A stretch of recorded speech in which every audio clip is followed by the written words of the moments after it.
Hi Lily. Today's story is Famous Seaweed Soup by Antoinette Martin. That's me, your Nonny. It's illustrated by Nadine Bernard Westcott.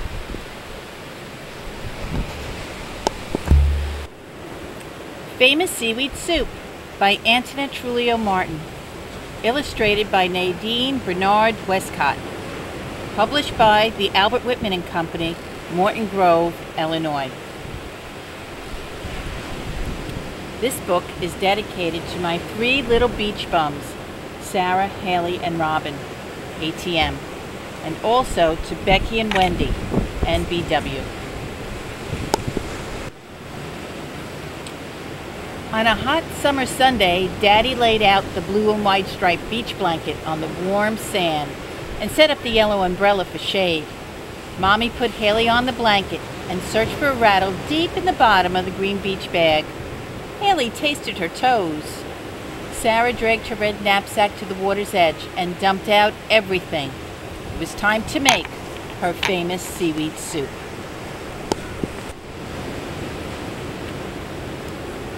"Who will help me get the water for my famous seaweed soup?" asked Sarah, grabbing her yellow pail. "Not I," replied Daddy. "I'm on sunscreen patrol." "Not I," replied Mommy. "I'm feeding Haley her lunch." "Oomph, oomph," replied Haley through a mouthful of mushy sweet potatoes. "All right," said Sarah. "I'll do it myself." And she did.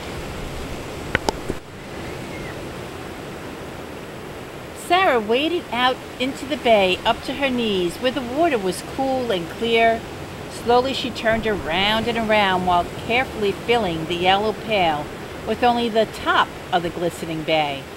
She carried the heavy pail of bay soup back to the beach and set it at the water's edge.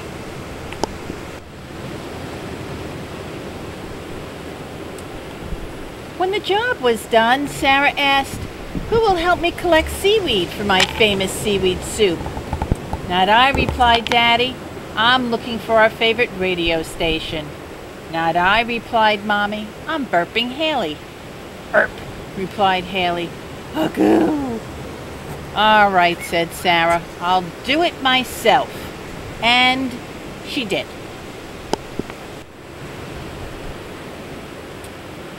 Sarah collected two types of seaweed. One kind was dry, brown, and crackly. The other was wet, green, and slimy. She stuffed them into the yellow pail of bay soup that was waiting at the water's edge.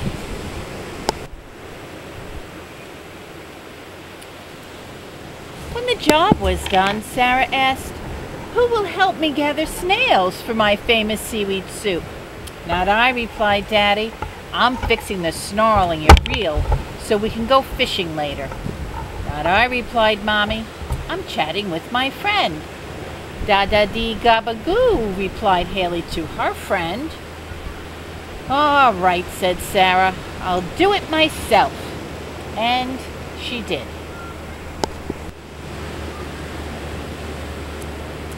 Sarah walked into the shallows of low tide where the snails were sunning themselves.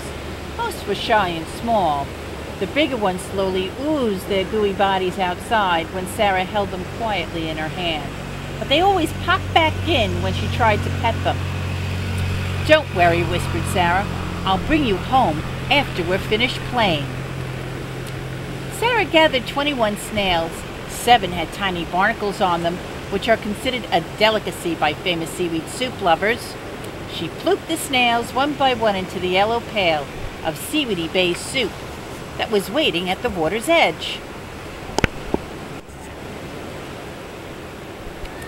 So when the job was done, Sarah asked, "Who will help me comb the beach for smelly stuff?" "Not I," replied Daddy. "I'm making sandwiches for everyone." "Not I," replied Mommy. "I'm washing sand out of Haley's mouth." "Wach, wach," replied Haley through a mouthful of sand. "All right," said Sarah. "I'll do it myself." And she did.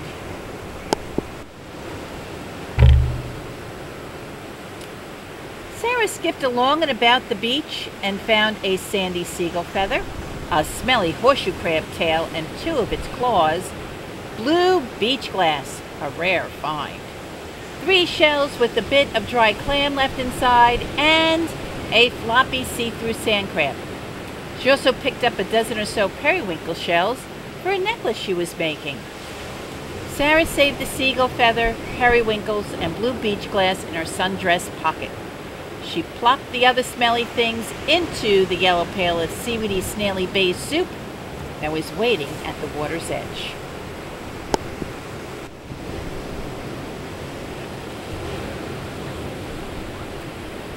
When the job was done, Sarah asked, "Who will help me stir in the sand for my famous seaweed soup?" "Not I," replied Daddy. "I'm teaching Haley how to swim." "Not I," replied Mommy. "I'm reading my book." "Whee, gug, gug," replied Haley, splashing. "All right," said Sarah, "I'll do it myself." And she did.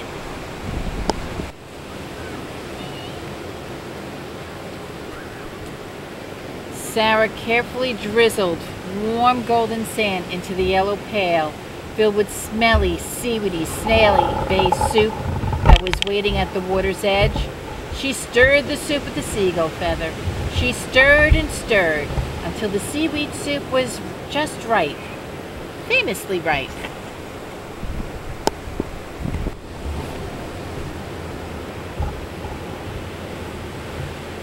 When the job was done, Sarah said, "My famous seaweed soup is ready. No one helped me get the water or collect the seaweed. No one helped me gather snails or comb the beach for smelly stuff." "Oh," replied Daddy. "Oh," replied Mommy. "Ooh," replied Haley.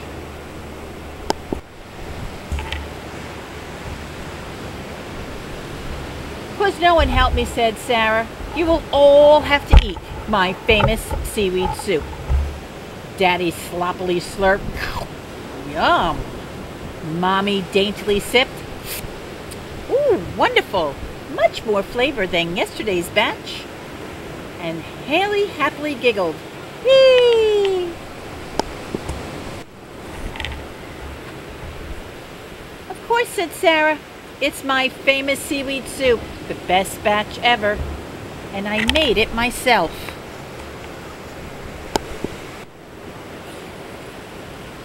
And on the back page, there is a recipe for famous seaweed soup.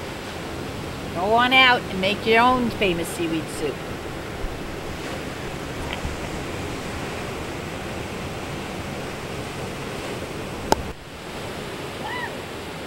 And that's our story for today.